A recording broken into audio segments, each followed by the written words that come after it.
大家好，我是罗成标。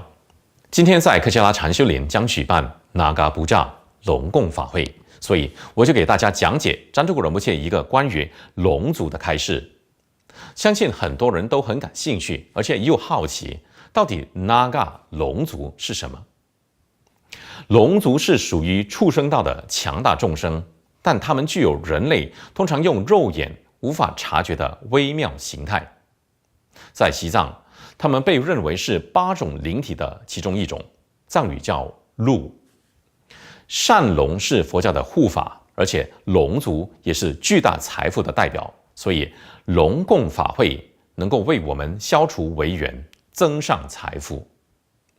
龙族由8个龙族王所统治，他们通常被描绘成蛇形的生物，或者是拥有人类上半身和蛇的下半身的生物。他们也可以以大蛇、青蛙或鱼类的形象出现。由于他们是6道轮回中的众生，因此他们也有自己的业力、思想和性格倾向。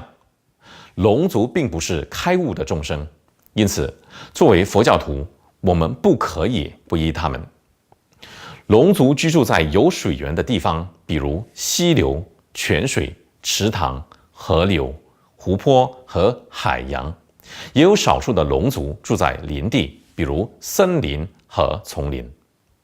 由于这些地方是他们的住所，所以当有人污染他们的环境，特别是水源，或破坏自然的动植物，或做任何破坏性的土方工程，或在他们的土地上建筑时，龙族将会非常不高兴。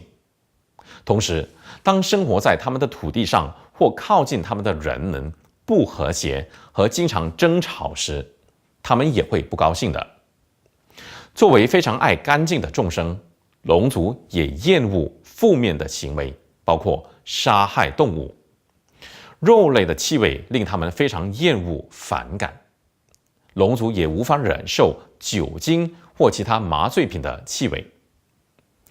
当有人破了他们与上师的三昧耶戒，也就是戒律和承诺时，龙族也会被冒犯。如果我们以任何形式冒犯了龙族，而且如果我们在前世与他们有业力关系时，他们就会伤害我们。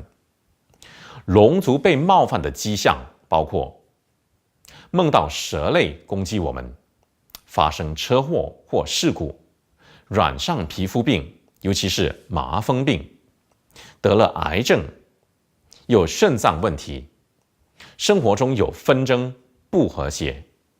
在极端情况下，人们可能会被龙族上身，甚至死亡。作为能够控制天气的强大众生，当龙族不高兴时，他们也可能会制造严重的旱灾或水灾。当今世界由于自然界受人为因素破坏而失衡，比如滥捕、滥杀水族众生，过度开发森林、砍伐树木、开山辟石、污染江河湖海等，使龙族频频受到滋扰和伤害，无法安居喜悦而心生怨怒，因此他们会制造种种天灾人祸。我们可以通过很多方式来安抚龙族，包括给他们做供养和念诵某些祈愿文。比如说，我们可以赞助那嘎布扎龙供法会来安抚他们。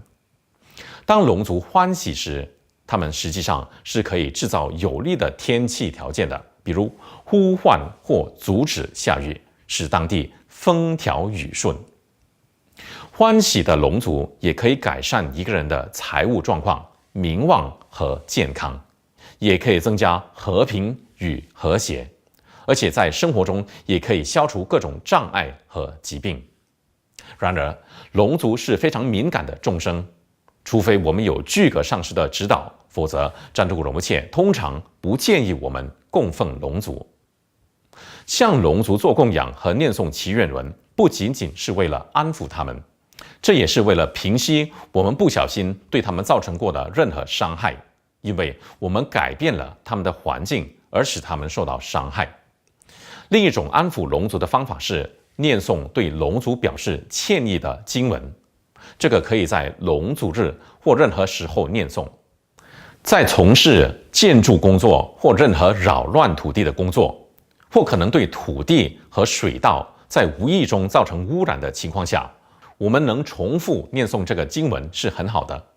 这个经文可以由任何与上师保持良好的三昧耶戒，并且很好的遵守誓言和承诺的人念诵。此外，我们应该在念诵的前一天和当天严格持素，使自己保持干净。因为龙族对肉类和酒精的气味非常反感。随着这个经文的念诵，我们可以燃烧龙族香。这种香是用天然草药制成的，它不含有任何动物成分。据说它的香味可以安抚龙族。我们还可以将贡品放在水道和土地附近，但这些贡品不能含有任何动物成分，否则将会更加激怒龙族。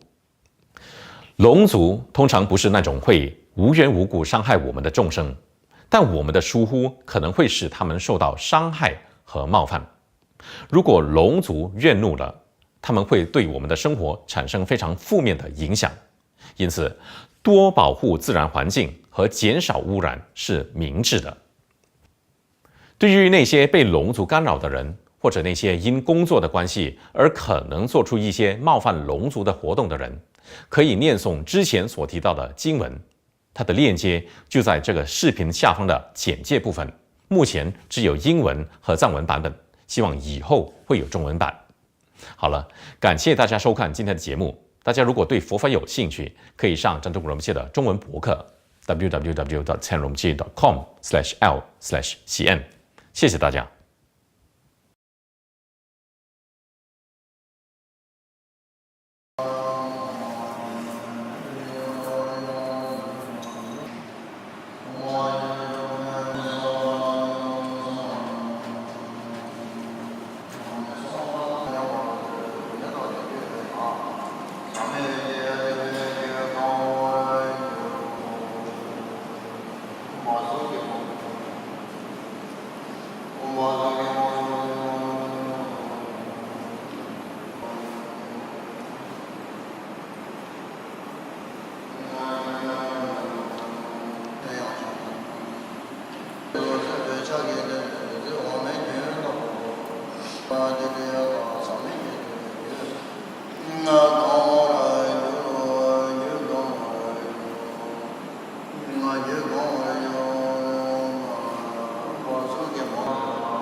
Oh